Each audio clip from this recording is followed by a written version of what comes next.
Hey everyone, Russell here. I have a new accessory here for the Honda Talon. Two of the three items are from RotoPax, which is the Fuelpax 3.5 gallon canister, the RotoPax Deluxe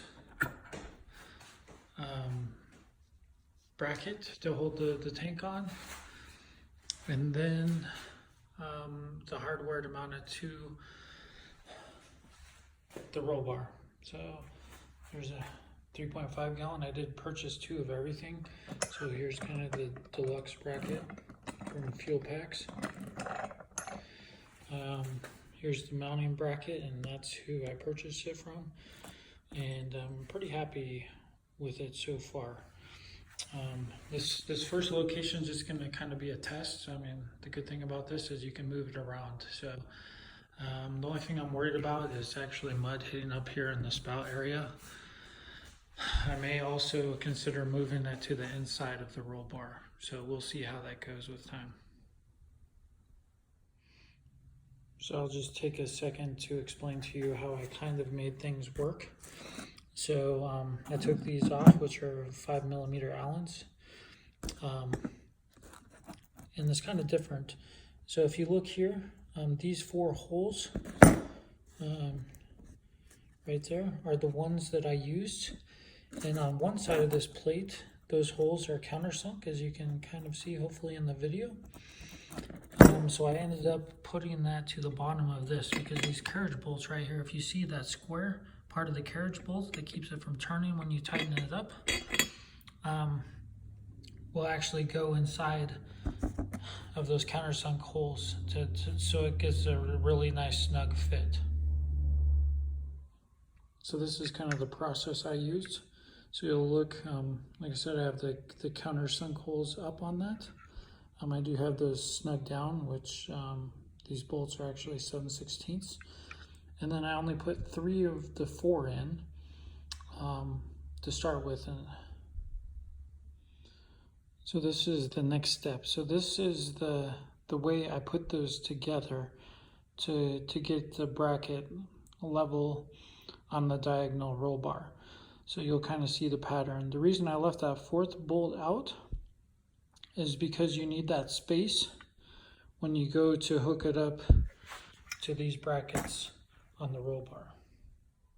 So the next step is putting the clamps around the roll bar. So if you look here, there's a little bed there for the nut. So you don't have to, when you go to tighten it up, you don't have to worry about having a wrench on it. You just have to have a 5mm Allen here on the top and it'll cinch it down. So when you go to put these collars on the roll bar, I put the nut side of the clamp down on the roll bar. So I just kind of loosely assembled this. So you'll see I have that 4th bolt out so I could slide in the stainless steel bolt into the clamp. And then there you go, on the bottom side you can see the nuts are held in there. So I'm going to just slide this up to approximately where I want it and then just cinch down those 2 5mm bolts. And there we have the second one on. And kind of what I did is just underneath I used my fingers as a spacer just to keep that a good 1/2 inch off of the fender.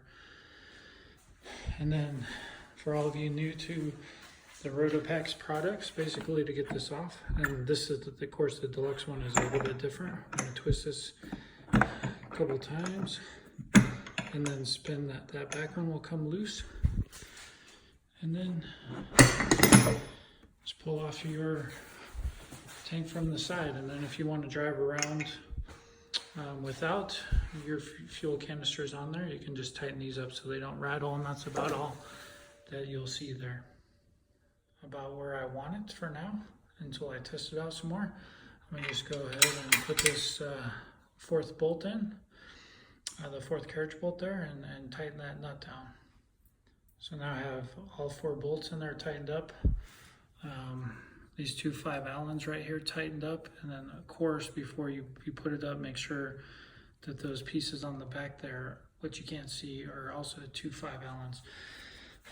I used a level there, so even with those 10-degree increments of adjustment, I was able to still kind of get that perfectly level with the vehicle setting in here. And then I just kind of put the level right here on the outside of the tank as well. So the reason I went with these is I like to go out in the mountains several days at a time. On this extra 7 gallons of fuel, I could possibly travel up to 300 miles with the tank full, and then adding these 2 extra 3.5 gallons or 7 gallons of fuel. So there's a bracket extension for these, and you can basically mount 2 tanks on one bracket as well if you want to go with that option. So just keep that in mind.